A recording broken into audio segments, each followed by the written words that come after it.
पत्थरों पर वक्त की धूल जमी है। चारों तरफ बिखरे हुए खंडहरों में एक अजीब सा सन्नाटा पसरा है। हम्पी की इन शांत चट्टानों को देखकर आज ये यकीन करना मुश्किल है कि कभी यहाँ एक विशाल और समृद्ध साम्राज्य की धड़कन गूंजा करती थी। कहते हैं यहाँ के हर पत्थर में एक कहानी छुपी है, विजय और समृद्धि की कहानी, कला और संस्कृति की कहानी और अंततः पतन की एक दिल दहलाने वाली दास्तान। स्वागत है आपका हम्पी और विजयनगर साम्राज्य की इस रोमांचक यात्रा पर। यह कहानी शुरू होती है 14वीं शताब्दी के दक्षिण भारत से, जब दिल्ली की सल्तनत की सेनाओं के आक्रमणों से दक्षिण के अनेक राज्य कमजोर पड़ चुके थे। उत्तरी हमलों का मुकाबला करने के लिए दक्षिण के वीर शक्तियां एकजुट होने की कोशिश में थीं। ऐसी ही परिस्थिति में दो भाई आगे आए, हरिहर, जिन्हें हरिहर राय भी कहते हैं, और बुक्कराय। सन 1336 में इन भाइयों ने विजयनगर साम्राज्य की नींव डाली। तुंगभद्रा नदी के दक्षिणी किनारे पर एक सुरक्षित स्थान पर इन्होंने अपनी नई राजधानी बसाई, जिसका नाम रखा विजयनगर, अर्थात विजय का नगर। कहते हैं इस महान प्रयास में संत विद्यारण्य का आशीर्वाद उनके साथ था, जिन्होंने उन्हें स्वतंत्र राज्य स्थापित करने की प्रेरणा दी। हरिहर और बुक्का ने चारों ओर बिखरी ताकतों को संगठित किया और एक नए युग की शुरुआत की। देखते ही देखते विजयनगर साम्राज्य ने अपने आरंभिक वर्षों में ही विशाल क्षेत्र पर अधिकार जमा लिया। पूर्व में नेल्लोर से लेकर पश्चिम में बादामी तक सत्ता फैल गई थी। जल्दी ही विजयनगर दक्षिण भारत की सबसे शक्तिशाली शक्ति बनकर उभरा, जो 2 सदियों से भी अधिक समय तक कायम रहा।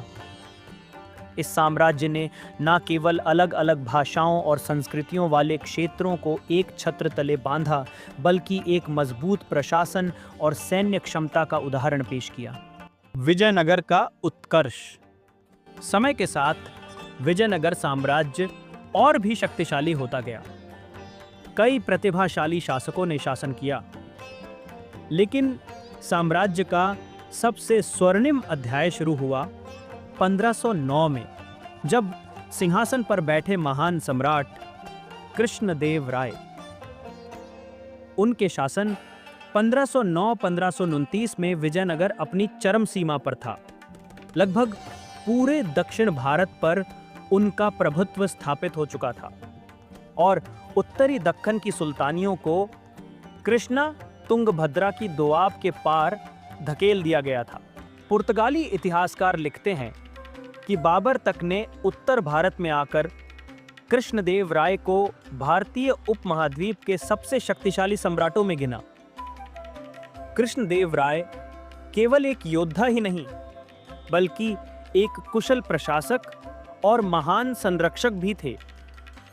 उन्होंने खुद युद्धों में अपनी सेना का नेतृत्व किया, दुश्मनों को कई बार पराजित किया और प्रजा का दिल जीता।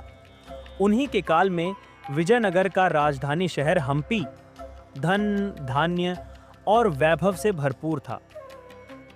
उनकी सेना विशाल थी। कहा जाता है कि 7 लाख से अधिक पैदल सैनिक, हजारों घुड़सवार और सैकड़ों युद्ध हाथी उनकी शक्ति का हिस्सा थे, जो उस युग में अकल्पनीय था। विदेशी यात्रियों ने राजा को एक कुशल सेनापति और दृढ़ प्रशासक के रूप में वर्णित किया है। कृष्णदेव राय ने अपने प्रधानमंत्री तिम्मरसू की सलाह से नीतियां बनाईं और पुर्तगालियों से मित्रता करके राज्य को घोड़े, तोपखाने और नए तकनीक उपलब्ध कराए। यहाँ तक कि उन्होंने पुर्तगाली विशेषज्ञों की मदद से राजधानी में पानी की आपूर्ति और सिंचाई व्यवस्था को भी बेहतर बनाया। उस दौर का हम्पी नगर कल्पना से परे सुंदर था। चौड़ी सड़कें और बाजार, भव्य मंदिर और विशाल महल, सब मिलकर विजयनगर की राजधानी को जगमगाते नगीने जैसा बनाते थे। विदेशी यात्री डोमिंगो पैज और अब्दुल रज्जाक जैसे लोगों ने हम्पी की समृद्धि के किस्से अपने यात्रा वृत्तांतों में दर्ज किए हैं। एक फारसी यात्री लिखता है कि विजयनगर की बाजारें इतनी चौड़ी और लंबी थीं कि उनमें अपार भीड़ समा जाती थी और हर पेशे के व्यापारी की दुकानें अलग कतारों में सजी थीं। फूलों की दुकानों पर ऊंचे चबूतरे बने थे, जहां से हर वक्त ताज़े फूल बिकते थे। मानो फूल वहां के लोगों के जीवन का उतना ही जरूरी हिस्सा थे जितना खाना। इन बाजारों में गहनों के व्यापारी मोती, हीरे, रूबी और पन्ने खुलेआम बेचते थे। तुला में तोलकर रत्नों का व्यापार होता था। आम हो या खास, सभी पुरुषों स्त्रियों के कान, गले, बाहों और उंगलियों में रत्न जड़े आभूषण चमकते थे। कल्पना कीजिए, जिस शहर में कारीगर से लेकर धनिक तक सबके शरीर पर जेवर हों, वो शहर कैसा दीप्तिमान दिखता होगा। विजयनगर की सड़कों पर दूर दराज से आए व्यापारी दिखाई देते थे। अरब घोड़े, फारस के मोती, चीन की रेशम और पूर्व के मसाले, संसार भर से वस्तुएं यहाँ के बाजारों में उपलब्ध थीं।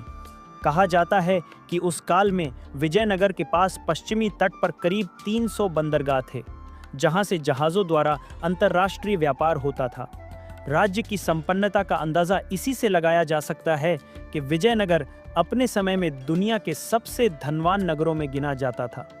कला, संस्कृति और वास्तुकला। विजयनगर साम्राज्य सिर्फ राजनीति और युद्ध में ही नहीं, संस्कृति और कला में भी अग्रणी था। इसकी राजधानी हम्पी में वास्तुकला के अद्भुत नमूने आज भी देखे जा सकते हैं। सबसे प्राचीन मंदिरों में से एक है श्री विरूपाक्ष मंदिर, जो शहर के बसने से पहले से ही यहाँ स्थित शिव मंदिर है और विजयनगर के राजकीय देवता विरूपाक्ष भगवान शिव को समर्पित था। विजयनगर के राजाओं ने इस मंदिर का विस्तार कराया। इसके गोपुरम द्वार की ऊंचाई लगभग 160 फीट है, जो उस युग की स्थापत्य क्षमता को दिखाती है। हम्पी का सबसे विख्यात स्मारक है विट्ठल मंदिर परिसर। ये वास्तुकला का शाहकार है, जिसकी भव्यता देखते ही बनती है। इसके सभा मंडप में 56 संगीत स्तंभ हैं। मान्यता है कि इन्हें थपथपाने से संगीत के सुर सुनाई देते हैं। अंग्रेजी में इन्हें सारे गामा पिलर्स भी कहते हैं, क्योंकि हर स्तंभ से अलग स्वर निकलता है। इस मंदिर के प्रांगण में पत्थरों पर उकेरा हुआ एक अद्भुत शिला रथ स्टोन चैरियट भी है। विशाल पत्थर से बना रथ जो ऐसा प्रतीत होता है मानो पत्थर के पहियों पर चल सकता था। ये पत्थर का रथ आज भारत के पर्यटन प्रतीकों में गिना जाता है। विजयनगर के स्थापत्यकारों ने द्राविड़ शैली के मंदिरों में अपनी मौलिक छाप छोड़ी। दक्षिण और मध्य भारत की मंदिर निर्माण परंपराओं को मिलाकर एक नई शैली विकसित की गई, जिसे विजयनगरी शैली कहा गया। इसी शैली के तहत आगे चलकर देश भर में भव्य मंदिर बनाए गए।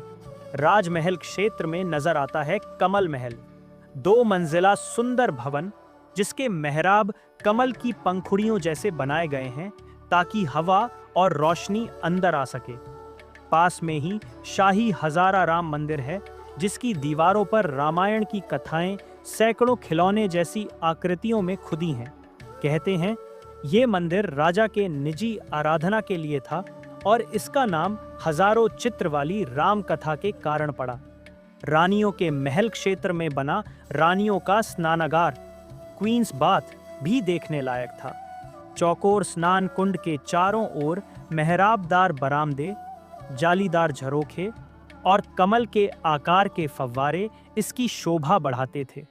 शाही हाथियों के लिए विशाल हाथी अस्तबल था, जिसके दरवाजे तथा गुंबदें भी मेहराब युक्त स्थापत्य लिए हुए हैं। इन इमारतों में हिंदू और इस्लामिक वास्तुकला के मिले जुले असर दिखाई देते हैं, जो उस समय की सांस्कृतिक सहिष्णुता का प्रतीक है। कला और साहित्य की बात करें तो कृष्णदेव राय के दरबार को अष्टदिग्गजों, 8 महान कवियों के लिए जाना जाता था। तेलुगु भाषा का स्वर्ण युग तो मानो उनके आश्रय में आया। स्वयं कृष्णदेव राय संस्कृत और तेलुगु के विद्वान थे। उन्होंने तेलुगु में प्रसिद्ध कवित्व अमुक्त माल्यदा की रचना की। उनके शासन में तेलुगु, कन्नड़, संस्कृत और तमिल साहित्य को भरपूर प्रश्रय मिला। संगीत और नृत्य कला भी फली फूली। दक्षिण भारतीय शास्त्रीय संगीत, कर्नाटक संगीत के विकास में भी विजयनगर काल का योगदान माना जाता है। विजयनगर की संस्कृति बहुधर्मी और बहुसांस्कृतिक थी। हिंदू धर्म के साथ जैन और इस्लाम धर्म के प्रति भी सहिष्णुता बरती गई। बरबोसा नामक एक पुर्तगाली यात्री ने लिखा है कि इस नगर में हिंदू, मुसलमान, ईसाई, यहूदी सभी को अपनी आस्था के साथ स्वतंत्रता से रहने की अनुमति थी और लोग मिलजुल कर न्याय और मर्यादा से रहते थे। वास्तव में विजयनगर साम्राज्य उस दौर में भारत के लिए एक सांस्कृतिक संगम बन चुका था। शक्ति और सैन्य गौरव। विजयनगर साम्राज्य न केवल अंदर से संपन्न था, बल्कि बाहरी खतरों से रक्षा करने में भी सक्षम था। साम्राज्य की सेना उस युग की सबसे शक्तिशाली सेनाओं में गिनी जाती थी। बहुमंजिला किलों से घिरा ये नगर 7 परकोटों की सुरक्षा में था। फारसी पर्यटक अब्दुर रज्जाक लिखते हैं कि विजयनगर की रक्षा के लिए 7 मजबूत घेरेबंद दीवारें थीं, जिनके विशाल द्वारों पर चौकन्ने पहरेदार सदैव तैनात रहते थे। राज्य के पास असंख्य सैनिक और हाथियों के अलावा 300 के करीब बंदरगाह थे, जहां सुदूर विदेशों तक से व्यापार जहाज आया जाया करते थे। सेना में उत्कृष्ट घुड़सवार थे। विजयनगर शासकों ने अरब और फारस से तेज तर्रार नस्ल के घोड़े मंगवाकर अपनी अश्वारोही सेना को मजबूत बनाया था। तोपखाने की शुरुआती तकनीक भी अपनाई गई। कृष्णदेव राय के काल में बीजापुर की सेना को रायचूर के युद्ध 1520 में निर्णायक रूप से हराया गया।